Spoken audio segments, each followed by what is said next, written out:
청취자 여러분 안녕하십니까. YTN 라디오 수도권 투데이 장원석입니다. 해묵은 구조적 문제와 안전조치 미흡으로 발생하는 산업 현장의 사고, 이번에 또 발생했습니다. STX 조선소에서 발생한 폭발 사고를 두고 여러 가지 분석이 나오고 있지만 어김없이 원청, 하청 문제도 거론되고 있습니다. 오늘 이 문제 투데이 포커스에서 다뤄보겠습니다. 조선업계의 근무 환경, 구조적인 문제와 관련해서 전문적으로 취재를 하고 관련 서적을 집필한 프레시안 허환주 기자 전화 연결해서 사고 원인을 분석해보겠습니다.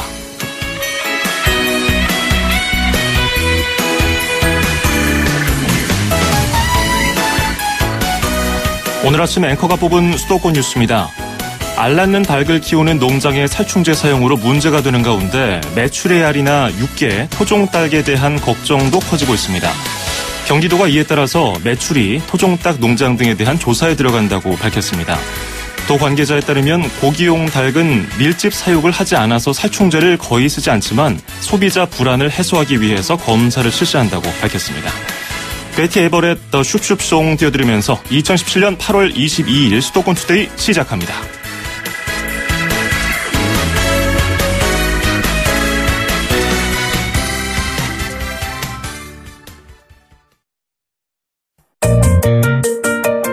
음악과 수도권 뉴스가 한방에 수도권 전문 방송 수도권 투데이.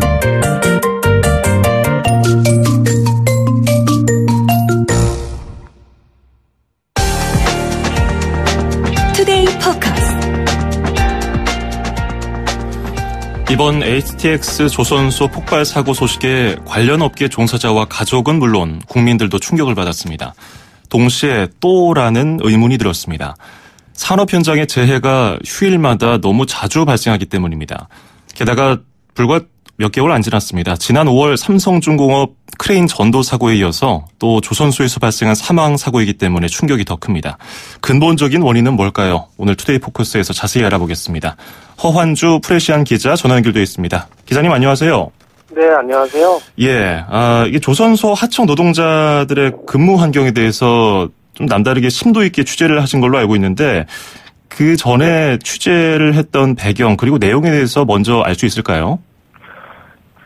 제가 좀 조선 업종에 취재를 하게 된 배경은 옛날 김진숙 지도위원이 고공농성할 때 2011년이었어요. 예. 뭐 대량 해고 구조 조정이 있었을 때였는데 그때 사실 구조 조정이 정규직을 중심으로 진행이 됐잖아요. 예. 근데 제가 취재를 하면서 알아봤을 땐 그 구조조정, 그러니까 그 김진숙 지도위원이 고공농성 오르기 전에 이미 수많은 이 하청 노동자들은 대량 해고를 다 당한 뒤였더라고요.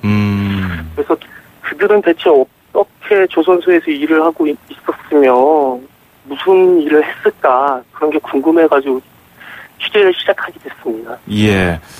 그때 저희 전해진 바로는 취업까지 해가면서 몸소 현장에서 체험을 해봤기 때문에 실제 노동자들의 목소리도 들어보고 현실을 많이 파악하셨을 것 같은데 이번 사건은 어떻게 보십니까? 당시에 그 좀 느꼈던 노동자들의 불합리한 환경하고 연관이 돼 있습니까?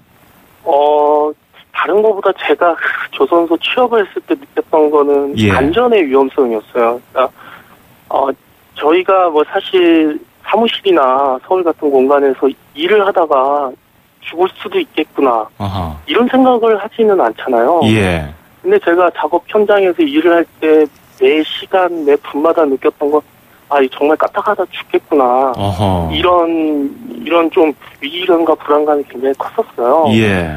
근데 이번 사태 같은 경우도 좀 그런 거를 제가 좀 느끼기에는 작업 현장에 안전 관리라든가 그런 게 굉장히 부족해요. 그러니까 이게 과연 만약에 예를 들어서 족장 같은 게 있다고 발판 같은 게 있다고 한다면 예. 이 발판을 밟았을 때 뒤집어지진 않을까 그런 두려움이 되게 크거든요. 그런 사소한 것부터. 예, 그런 거를 사실은 하청에서 관리할 수는 없고 원청에서 예. 안전 감독을 다 하고 관리를 해야 되는데 그런 게 전혀 없었죠. 근데 이번 그 20일 날 사고 난 사건도 제가 좀 보니까 예. 그러니까 밀폐된 공간, 탱크라는 곳이 아예 밀폐된 공간이에요.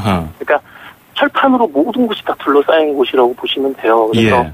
그 안에서 뭐 뭐 지금은 이제 이분들은 도장 작업을 하시다가 그렇게 되셨다는데 예. 이 안에서는 그라인더 작업이라고 해서 철을 깎는 작업도 하고 예. 용접 작업도 하고 그래요. 그래서 유독가스라든가 이런 게 굉장히 많이 나오거든요. 어허. 그래서 작업자들이 그 안에서 그러면 일을 할 수 없으니까 예. 이 탱크 아랫부분에 환풍기 시설을 해줘요. 예. 그래서 유독가스가 빠지라고 그렇게 빠져야지 작업할 수 있기 때문에 환풍기 시설을 해놓는데 이번 사고 같은 경우는 그 환풍기 시설이 설치가 안 됐거나 제대로 작동하지 않았기 때문에 일어난 것 같아요. 왜냐하면 예. 그 유증기 시너에서 발화된 그게 쌓여서 그 점화점이랑 같이 해가지고 폭발 사고가 일어났다고 지금 추정을 하고 있잖아요. 예. 그렇다면 이제 그게 안에 유증기가 굉장히 쌓여 있었다는 의미인데 또 반대로 그건 얘기하면 환풍기 시설이 제대로 안 됐다는 의미도 있거든요. 예. 그러면 그거를 관리를 누가 해야 되느냐? 그건 제가 생각할 때는 원청에서 안전 관리를 해야 되는데 그것 제대로 하지 않은 상태에서 하청업체 노동자들은 아무것도 모르고 일을 하다가 예. 그런 변을 당한 게 아닌가 생각합니다. 예. 원청이 업무 지시를 하니까 역시 안전관리도 원청이 주체가 돼야 된다 이런 말씀이시죠? 그렇죠. 어허. 그게 기본이죠. 예. 그 설비는 다 원청 거잖아요. 아하. 그러면 아까 그 현장에서 굉장히 위험하다는 것을 몸소 느낀다고 말씀해 주셨는데 구체적으로 어떤 게 위험합니까? 이번에는 도장 작업이었는데 건물 벽 칠하듯이 페인트 칠하는 건가요? 예, 그거 같은 경우 저희가 이게 도장 작업이라는 게 예. 일반적으로 생각하실 때는 그 페인트 통에서 예. 붓으로 해서 칠을 하는 거라고 생각을 할 텐데 그게 아니라 도장 작업이라고 하면은 그 대형 분무기 있죠. 엄청 큰 분무기로 뿌리는군요. 분사한다고 생각하시면 돼요. 근데 그게 또 일반적으로 이렇게 가만히 서서 이렇게 뿌리는 게 아니라 안에 보면 탱크라고 우리가 얘기하는데 그 안에는 정말 엄청나게 크거든요. 아파트 한 4, 5층 크기 규모라고 보시면 돼요, 일반적으로. 예. 그 안에 족장을 다닥다닥다닥 4층, 5층 높이로 올린 다음에 그 족장 높이에서 이제 분사를 한다고 보시면 돼요. 근데 만약에 그런 이제 밀폐된 공간에서 이 작업을 하다 보니까 그 4층, 5층 높이 족장에서 발만 조금 헛디디면은 바로 아래로 곤두가 지쳐가지고 죽을 수 있거든요. 근데 탱크 안은 또 아까 전에 말씀드렸다시피 밀폐된 공간이라서 전등이 이렇게 켜져 있어요. 예. 근데 그게 사실은 거의 희미하고 잘 보이지도 않아요. 그래서 이 굉장히 작업 환경이 굉장히 어렵거든요. 예. 그래서 제가 일을 할 때에도 그 7m 족장에서 40대 여성 노동자분이 떨어져가지고 반신불수가 되는 사건도 있었었어요. 하하. 이게 아무래도 사고 일어났죠. 대형 선박이다 보니까 이런 발판을 층층이 쌓아놓고 그 위에서 작업을 하는데 이번에 사고가 났던 뭐 화학물질, 환기 미흡으로 인해서 폭발 사고가 발생한 것 이외에도 뭐 추락할 수 있는 위험은 항상 있군요. 항상 있죠. 가장 많이 돌아가시는 게 추락 사고. 그러니까 재래형 사고라고 하죠. 예. 옛날 저희 개발도상국 때 70년대, 80년대 일어났던 그런 산업재해가 지금도 똑같이 가장 많은 비율을 차지합니다. 예. 뭐 청취자 여러분들도 실제로 보신 분들도 계실 거고, TV에서 보면은 엄청나게 큰 대형 선박 있지 않습니까? 이 조선업이 우리나라가 전 세계에서 상위권에 있는 굉장히 조선업 선진국으로 알려져 있는데 실제로 현장에서는 이렇게 열악한 위험한 상황에 처해 있는 분들이 많으시군요. 이렇게 위험한 일들이 있는데 업무 강도라든지 일정은 어떻습니까? 좀 촉박하게 일을 합니까? 이게 그러니까 촉박하다 아니다는 사실은 조선업 화랑기냐 불황기냐 이거에 따라서 굉장히 많은 차이가 나죠. 사실은 지금은 조선업 사실 불황기라서 그렇게 하청업체 노동자들이 많이 이제 해고가 되고 있잖아요. 예. 그리고 사실 작업 물량도 상당히 없어서 현대중공업 같은 경우는 올해 초반에 그 정규직 무급휴직이 아니라 휴직을 돌리려고 하다가 왜냐면 물량이 없으니까 휴직을 돌리려고 하다가 결국은 취소한 일도 있었죠. 그만큼 이제 작업 물량이 없을 때에는 일이 없어서 문제고 일이 많을 때는 또 일이 많아서 문제고 그렇게 됩니다. 그렇군요. 아니 그런데 이렇게 위험한 일들을 그 하청업체 직원들이 많이 하지 않습니까? 허한주 기자가 어제 쓴 기사를 제가 보니까 정의당 이정미 대표가 지난해 고용노동부에서 자료를 제출받아서 확인해 보니까 2012년부터 지난해 9월까지 대형 조선 3사에서 산재로 사망한 노동자가 37명, 그중에 78%인 29명이 하청 노동자라고 돼 있잖아요. 네네네. 그렇게 위험한 일들은 그 원청 정규직들이 안 하고 하청 노동자들, 그러니까 비정규직 노동자들에게 다 이렇게 편중돼 있는 건가요? 이 대부분이 그렇게 되는데 가장 지금 많은 편중돼 있는 게 그 20일날 사고 난 작업 있잖아요. 도장 작업이 가장 많은 하청 노동자들이 일을 하고 있는 분야예요. 정규직들은 이렇게 싫은 일은 안 할 수 있는 그런 제도가 있나요? 제도는 없지만 노조가 있으면은 예. 협의를 할 수 있잖아요. 회사랑. 그래서 이런 부분은 정규직을 좀 빼달라. 이런 식은 빼달라. 뭐 그거는 이제 제가 추측을 하는 건데 예. 결과가 사실상은 상당히 어렵고 힘들고 위험한 일들을 대부분이 이제 하청 노동자들이 하다 보니까 예. 그렇게 추측을 할 수밖에 없거든요. 근데 뭐 정규직 노조에서는 그런 일이 없다고 이제 얘기를 하고 있죠. 그리고 또 호환주 기자 어제 쓴 기사 제목을 보니까 사람 4명 목숨값이 2천만 원, 이젠 달라져야 한다거든요. 이게 어떤 의미에서 4명 목숨값이 2천만 원이라고 하신 건가요? 그러니까 예전에 제가 2011년 12월에 예. 울산에 있는 세진중공업이라는 조선소에서 지금과 거의 흡사한 폭파 사고가 있었어요. 예. 그래서 그때도 4분의 노동자가 돌아가셔서 그때 취재를 한 적이 있었었는데요. 아하. 그때 어쨌든 굉장히 비슷했어요. 지금처럼 이제 밀폐된 공간 안에서 작업을 하다가 그 안에 쌓여 있는 뭐 그 유증기라든가 그런 걸로 인해 가지고 발화가 돼 가지고 폭파 사고가 돼서 4분이 돌아가셨는데 예. 그걸 이제 계속 추적을 해서 취재를 해봤었는데 결국에는 이게 사실은 어쨌든 밑에 거기서는 안전 환풍기 시설 자체가 갖춰지지 않았던 거예요. 예. 그래서 이제 빨리 작업을 하려고 하다 보니까 환풍기 시설을 설치를 안 하고 일을 시킨 거였죠. 결국에 이게 원청이 이제 안전시설 미비 때문에 이제 책임을 져야 되는 건데, 예. 결국에는 이분들이 이제 결과가 재판 결과까지 나왔는데, 기소된 사람들이 모두 집행유예를 받았어요. 그리고 그 관련된 하청업체 관리소장이 500만 원. 벌금. 각각 500만 원 받고, 그리고 하청업체 법인이 1,000만 원을 받았어요. 그래서 또 2천만 원의 벌금형 정리가 된 거죠. 그렇군요. 아니, 그럼, 만약에, 원청에서 어느 정도 기간에, 그리고 얼마를 가지고서 이 일을 처리해달라 하면은, 그거 내에서 하다 보니까 안전장비 같은 것을 할 여력이 없어지는 건가요? 그렇죠. 예를 들어서 2달 안에, 블럭 2개를 용접을 다 마쳐라. 이렇게 얘기를 해요. 그러면 예. 하청업체 입장에서는 그게 도저히 안 돼요.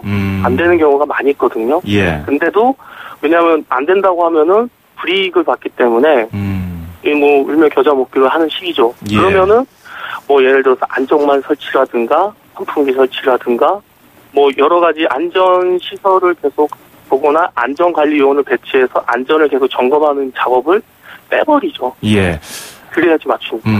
그런데 또 얘기를 들어보면 조선업의 구조가 원청, 하청 이렇게 단순한 구조가 아니라 하청의 하청, 또 하청의 하청, 재하청의 재재하청, 이 7단계, 8단계, 심하게는 10단계까지 내려간다고 하더라고요. 어떤가요? 이런 실태가. 이게 그러니까 아까 전에 말씀드렸던 것처럼 예를 들어서 이렇게 2달 안에 작업을 마쳐라 그러면 이 업체는 A라는 업체는 그 2달 안에 작업을 마칠 수가 없어요. 예. 왜냐하면 인력도 한계가 있고 이 공간 자체가 안 되기 때문에 그러면은 이제 물량팀이라고 불러요. 예. 물량팀을 불러서 우리가 한 달 동안 할 작업을 할 테니 니들이 한 달 동안 작업을 해라. 그럼 얼마간의 돈을 주겠다. 이렇게 얘기를 해요. 그러면 이제 이 물량팀이라는 A 물량팀이라는 걸 알았다고 하지만 또 이 A 물량팀은 한 달 안에 그 작업을 못 해요. 아하. 근데도 어쨌든 일을 따내야 되니까 하는 거죠. 그러면 또 이 물량팀 또 다른 B라는 물량팀을 불러요. 자. 우리가 보름 안에 할 테니 니네들은 보름 안에 이걸 해라. 예. 그렇게 단계를 내려가는 식이에요. 그러니까 건설업이랑 거의 똑같이 돼버렸어요. 지금. 이게 이런 식으로 가다 보니까 책임 소재를 가리기도 쉽지 않고 이렇게 되니까 또 아까 사망자도 있었지만 부상자도 비일비재하다고 말씀하셨고 산재 처리는 잘 될까 싶어요. 그러니까 이게 그 유엔 보고관도 올해 보고서를 냈었는데 예. 현대중공업을 현장 방문을 했었거든요, 작년에. 예. 근데 거기서 이렇게 결과가 이거였어요. 그러니까 원청에서 멀리 떨어지면 떨어질수록 원청의 책임성은 떨어지고 위험성은 더 높아진다. 그러게요. 그렇게 발표를 했거든요. 산재도 마찬가지다시피 만약에 1차 하청 업체가 문제가 생겼을 경우에는 원청에서 책임질 수 있는 책임은 굉장히 크죠. 예. 그래서 상당수가 산재를 요구를 하면은 요구를 받아주려고 모양새는 갖추지만 예를 들어서 물량팀 같은 경우는 근로계약서 자체도 없이 일을 해요. 근로계약서 자체도 없이 일을 하고 뭐 오늘은 군산에서 일을 하고 내일은 울산 가서 일을 하고 이런 식의 일이 있으면 어디든지 가가지고 일을 하는 사람들이거든요. 아하. 그 사람들한테 산재가 났다고 하다 그럼 다음부터는 다시는 그 물량팀의 사람들을 부르지 않죠. 참, 이 악순환이 계속되고 있는 상황인데요. 그래서 이게 처벌을 잘해서 책임을 분명하게 물어야 되는 거 아니냐 지적이 있습니다만은 아까 설명하신 것처럼 뭐 집행유예, 뭐 벌금 정도로 끝나니까 아까 목숨값 얘기를 하셨는데 정부에서는 제대로 처벌하겠다고 했는데 왜 안 될까요? 좀 다른 게 이제 문재인 정부 들어서 지난 17일 날 중대산업재해 예방 대책을 의결했잖아요. 예. 그러니까 이제 좀 문재인 정부에서는 이 부분을 굉장히 좀 강하게 후보 시절부터 계속 강하게 좀 이야기를 하고 있어요. 그리고 이번에 조금 이제 법을 바꾸겠다고 얘기한 거는 기존 법도 사실은 산업재해 관련해서 상당히 세요. 예. 그러니까 그 현행에서 징역 1년 이하 1천만 원의 벌금을 내리도록 돼 있거든요. 원청에게도. 근데 이게 사실상 거의 지켜지지 않고 있거든요. 근데 이번에 좀 주목할 부분은 이 산업 일을 하다가 사망했을 경우 그 원청에도 1년 이상 징역형을 처하도록 하한형을 이제 도입을 한 거예요. 예. 무조건 이제 징역형을 받을 수밖에 없는 상황인 거죠. 이 법이 개정이 빨리 돼야 될 텐데 잘 모르겠네요. 그렇군요. 네. 그리고 또 조선업 특성상 건설업법에 적용을 안 받는 부분이 있다고 그러는데 이건 빈틈이 있어서 어떻게 될까요? 이게 조선업은 사실 그 부분 이 제조업이거든요. 예. 그러니까 이 건설업이랑은 명확하게 달라요. 다르기 때문에 건설업법을 받을 수는 없죠. 근데 대신에 이제 문제는 구조적인 건 건설업이랑 완전히 똑같거든요. 예. 이게 좀 빈틈이죠, 법에. 네.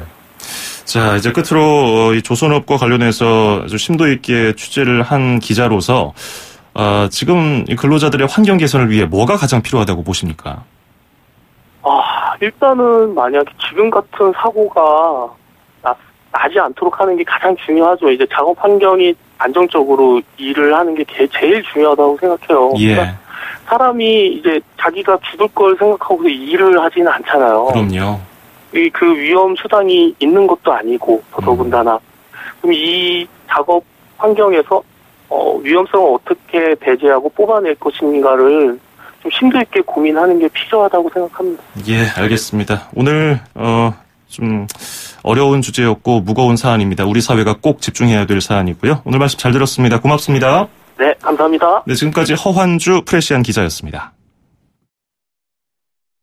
For all the times that you rain on my parade And all the clubs you get in using my name 저스틴 비버가 부르는 Love Yourself 듣고 2부에서 뵙겠습니다. You think I'm crying on my own, well I ain't And I didn't wanna 2,500만 수도권 청취자를 위한 모든 소식이 한자리에 YTN 뉴스 FM 수도권 투데이 FM 94.5MHz YTN 뉴스 FM 수도권 투데이 2부 듣고 계시고요. 저는 아나운서 장원석입니다. 광고 듣고 와서 잠시 뒤에 건강한 이야기 그리고 서울시 소식 코너 이어가겠습니다. 수도권 투데이 청취자 여러분 건강하세요. 쉽고 재미있게 풀어보는 건강한 이야기 100세 시대 사람들의 가장 큰 관심사는 나의 몸입니다. 건강을 위한 일상의 정보와 팁을 주실 분 만나보죠. 인제대 서울백병원 가정의학과의 강재헌 교수와 함께합니다. 안녕하세요. 안녕하세요. 날이 많이 선선해졌죠? 글쎄 이제 가을 느낌이 나는데요. 그렇죠. 예. 이럴 때일수록 또 건강관리를 잘해야겠죠. 맞습니다. 환절기가 올 테니까요. 자, 오늘은 어떤 주제로 얘기를 해볼까요? 예, 오늘은 맛있는 과일 포도 얘기를 좀 해볼까요? 포도. 네. 포도 여름에 또 수박과 더불어서 제철 과일이라고 할 수 있는. 네네. 자, 오늘 포도와 관련해서 궁금한 점 많으실 겁니다. 청취자 여러분 질문 보내주십시오. 짧은 문자 50원, 긴 건 100원이 드는 샵 0945, 우물정 0945로 많이 보내주시기 바랍니다. 자, 포도는 뭐 맛있어서 잘 먹게 되잖아요. 네네. 어떤 효능이 있습니까? 네, 포도의 그 독특한 그 색깔. 네. 그게 바로 레스베라트롤이라는 폴리페놀이 풍부하기 때문인데요. 예. 이 폴리페놀은 강력한 항산화 물질인데 관상동맥 질환이라든지 퇴행성 신경질환 그리고 일부 암의 예방 효과까지 있는 것으로 알려져 있고요. 또 다른 항산화 물질로 안토시아닌도 풍부하기 때문에 항염, 항동맥경화 효과가 있습니다. 또 비타민 C를 비롯해서 여러 가지 비타민 무기질이 풍부합니다. 아. 껍질하고 씨도 다 먹어서 좋다. 과일 먹을 때 이런 얘기 많이 하는데요. 그렇죠. 포도의 경우는 어떤가요? 포도는 진짜 그렇습니다. 아, 그래요? 예, 사실 포도 껍질에는 그 안에 알맹이보다도 영양 성분이 훨씬 더 많이 들어있거든요. 또 요즘 시중에 그 마트에 가보면 포도씨유라고 팔잖아요. 예. 이 포도씨에는 고지혈증과 혈액순환 장애를 개선하고 또 다친 곳에 염증을 가라앉히는 그런 몸에 좋은 성분이 풍부하게 들어있어요. 아니 예능 프로그램에서 그 정준하 씨가 포도를 한 입에 왕창 넣고 부르륵 빼면은 포도 알갱이는 입에 남고 예. 이 가지만 싹 빼는 게 있었는데 예. 아이고 저거 어떻게 껍질하고 씨를 다 먹나 했는데 건강하게 먹는 거였네요. 그렇죠. 자, 그 포도 알만 먹는 건 어떨까요? 알맹이만 쏙 해서 먹는 거. 사실 포도 알 안에도 여러 네. 가지 비타민과 그다음에 항산화 물질이 들어있어요. 근데 알보다 껍질에 훨씬 많이 들어있기 때문에 예. 이제 껍질까지 드시면 건강에 더 좋다는 얘기죠. 아하. 포도도 껍질을 하고 씨도 이렇게 꼭꼭 씹어서 먹으면은 건강에 도움이 된다는 말씀 드렸습니다. 자, 포도와 관련해서 궁금한 점들 있으시면요. 짧은 문자 50원, 긴 건 100원이 드는 샵 0945, 우물정 0945로 질문 받겠습니다. 그런데 제가 어렸을 때 이랬어요. 포도를 먹을 때, 씹어 먹으면 좋은데, 그 씨를 발라내는 게 귀찮은 거예요. 네네. 그래서 씹지 않고 그냥 쏙 해서 꼴깍 삼켜버리고 단맛에 그렇게 먹었나 그렇죠. 봐요. 예. 근데 속에 부담이 되지는 않을까요? 아무래도 씹는 과정에서 네. 잘게 음식을 조각을 내므로써 소화 효과가 있거든요. 그래서 위에 부담이 아무래도 늘죠. 근데 네. 소화 기능이 왕성한 분이라면 상관이 없을 텐데 네. 평소 소화 기능이 별로 안 좋은 분들은 아무래도 지장을 줄 겁니다. 아하. 자, 그리고 지금 8637번님이 문자를 주셨어요. 예. 까맣게 잘 익은 포도도 있지만 청포도도 있잖아요. 그렇죠. 수입 청포도도 있고 뭐 적포도도 있는데 네. 청포도는 어떻습니까? 영양 성분이 많이 다른가요? 사실 청포도와 적포도는 열량이라든지 또 대부분의 영양소 구성은 큰 차이가 없습니다. 근데 아까 잠깐 말씀드린 레스베라트롤이라는 그런 항산화 물질이 껍질 부위에 많은데 네. 적포도가 색깔이 더 짙죠. 그래서 그렇죠. 적포도에 좀 더 풍부하게 들어있다고 합니다. 뭐 아무래도 두껍고요. 껍질이. 두껍기도 하고 색깔이 더 진하다는 색깔도 건 진하고. 그 항산화 물질이 더 많다는 아까 의미죠. 말씀하신 그 폴리페놀. 그렇습니다. 그게 더 많이 들어있군요. 그렇습니다. 자, 그리고 7423번님. 포도 껍질에 보면요. 하얀 가루 같은 게 묻어있잖아요. 농약이 아니라고 해서 먹어도 된다는 얘기를 들은 적이 있긴 한데 예. 찜찜해서 되도록 씻어 먹으려고 하는데요. 잘 안 씻어집니다. 몸에 나쁘지 않을까요? 이렇게 물어보셨네요. 예, 사실 특히 요새 농약, 살충제 굉장히 예민해 있죠. 그렇죠. 근데 포도는 원래 당도가 굉장히 높은 과일이에요. 네. 그래서 그 포도를 수확을 하게 되면 껍질에 그 하얗게 이렇게 가루 같은 게 묻어 있는데 그게 농약이라 해로운 물질이 아니라 자체적으로 그냥 나오는 물질이니까 드셔도 상관없습니다. 그렇군요. 예. 그러면 6249번님. 포도 대충 물에 헹궈서 먹어도 되나요? 농약 걱정되는데 푹 익은 포도는 빡빡 찢다가 알이 터질까 봐 그러지도 못해요? 이렇게 물어보셨네요. 예, 보통 농약을 안 치는 포도도 있고 네. 농약을 치더라도 그 자연 반감기가 있어서 수확할 때쯤에는 농약이 잔류되지 않게 대부분 농약을 뿌린다고 해요. 근데 예. 그래도 이제 밖에서 자란 거니까 씻어 드시는 게 좋은데요. 예. 흐르는 물에 여러 번 씻는 게 도움이 된다고 합니다. 아하. 그러니까 손으로 일일이 다 닦게 되면 다 떨어지죠. 그렇죠. 그렇지는 않더라도 여러 번 반복해서 예. 흐르는 물에 씻게 되면은 그 후압에 의해서 닦일 수가 있습니다. 4459번님도 농약은 어떻게 제거해야 할까요? 이렇게 물어보셨는데 방금 말씀드린 대로 흐르는 그렇죠. 물에다가 맞습니다. 잘 헹구시면 되겠고요. 또 포도 닦는 법 이런 게 또 인터넷에 많이 있더라고요. 참고하시면 그렇죠. 좋을 것 같고요. 맞습니다. 그리고 3409번님하고 8538번님, 3409번님은 포도 흔히 말하는 에기스 설명해 주셨고요. 8538번님은 포도잼 설명해 네. 주셨는데 요즘에 다른 식으로 가공해서 먹기도 하잖아요. 그렇죠. 이런 경우 영양면에서는 어떨까요? 주스도 있고요. 예를 들어 과육하고 껍질이 제거된 형태인 주스는 네. 물론 먹기는 훨씬 간편하죠. 근데 아무래도 생과일로 먹는 것보다는 영양소 소실이 좀 있고요. 네. 또 식이섬유는 적으면서 간편하게 열량 섭취가 많아질 수 있기 때문에 조금 영양학적으로 불리하고요. 특히 잼이라든지 이런 방법은 장기 저장을 위해서 설탕이 많이 들어가기 때문에 예. 그 원래 포도의 장점이 많이 반감되는 것이 많습니다. 그래서 가급적이면 생과일 그대로 드시는 게 영양학적으로는 가장 좋다. 이렇게 말할 수 있겠습니다. 그래도 갈아 먹고 싶다면은 껍질하고 씨도 같이 포함해서 갈아 먹는 게 괜찮겠네요. 그러면 장점이 대부분 남아 있죠. 그냥 즙만 내는 것보다 말씀대로 갈아서 그대로 과육하고 껍질을 같이 드시면 훨씬 낫습니다. 그렇군요. 자, 오늘은 포도에 관해서 궁금한 점 들어봤습니다. 오늘 말씀 여기까지 듣죠. 고맙습니다. 감사합니다. 네, 지금까지 인제대 서울백비병원 가정의학과 강재현 교수였습니다. 2,500만 수도권 청취자들의 살맛 나는 오늘 하루를 위해 수도권 투데이가 여러분을 응원합니다. 꼭 알아두어야 할 수도권 핫 이슈를 쉽고 자세하게 들여다보는 투데이 포커스. 수도권 청취자 여러분들의 귀와 입이 되어드리는 코너 운수대통 만사형통 통통 메시지. 그리고 서울, 경기, 인천의 가장 중요한 행정 소식을 가장 발빠르게 짚어보는 수도권 행정 탐방까지. 똑 소리나는 수도권 라이프를 원하신다면 지금 듣고 계시는 94.5MHz YTN 뉴스 FM 수도권 투데이. 월요일부터 금요일까지 매일 아침 9시 10분 놓치지 마세요. 참, 수도권 투데이의 문을 두드리고 싶은 청취자 여러분께서는 지금 주저하지 마시고 짧은 문자 50원, 긴 문자 100원에 샵 0945, 우물정 0945로 문자 메시지를 보내주세요. 수도권 투데이는 청취자 여러분과 늘 함께하고 있습니다. 평일 오전 9시 10분 94.5MHz YTN 뉴스 FM 수도권 투데이. 청취자 여러분과 늘 함께합니다.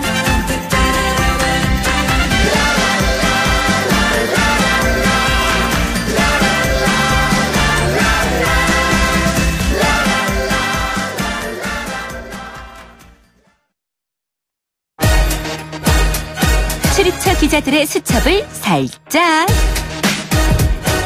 가장 빠른 수도권 소식을 전해드립니다. 여기는 출입처입니다.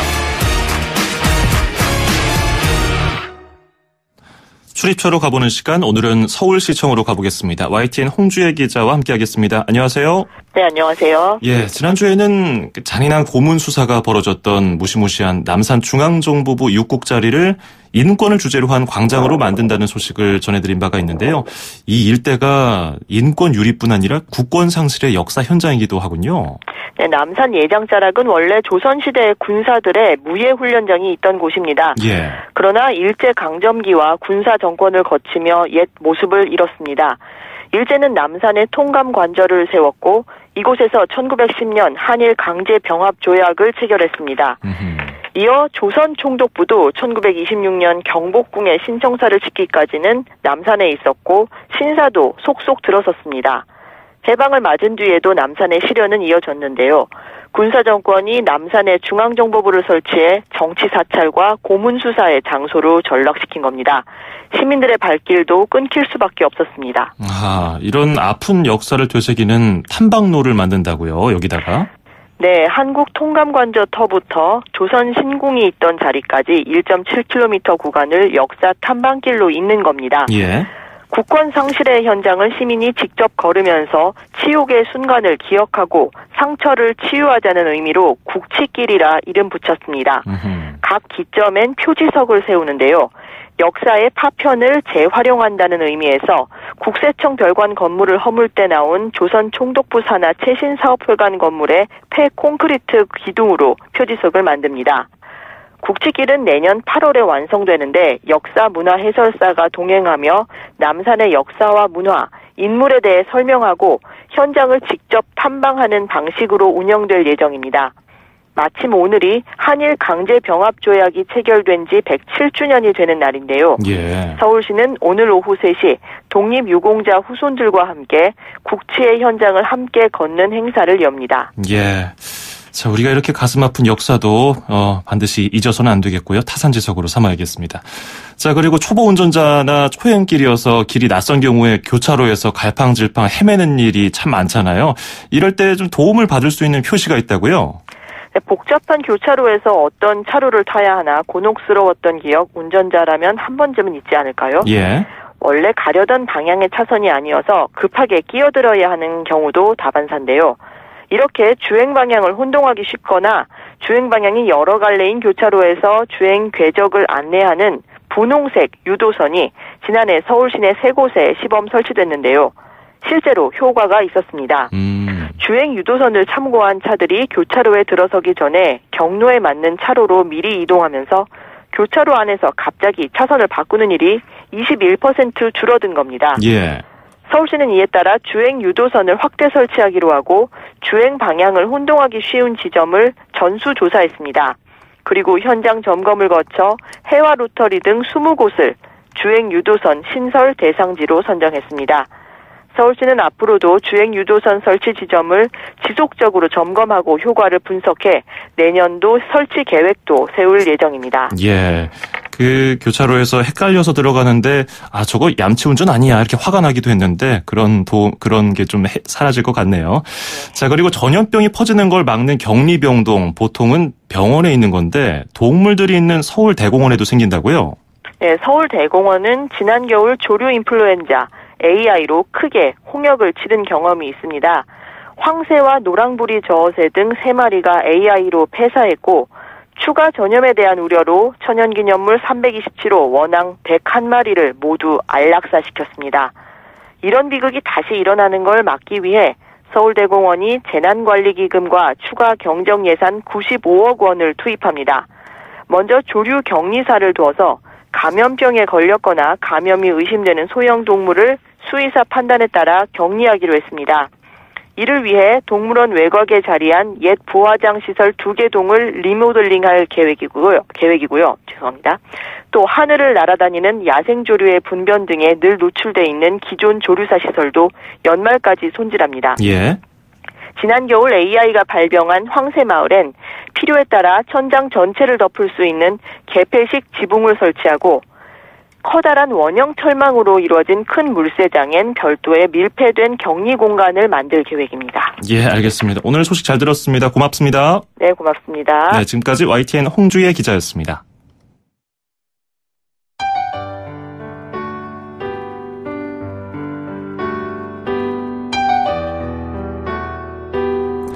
수도권 투데이 오늘 준비한 소식은 여기까지입니다. 끝으로 게리 발로의 Forever Love 띄워드리면서 저는 인사드리죠. 내일 아침 9시 10분에 뵙겠습니다. 장원석이었습니다. 고맙습니다.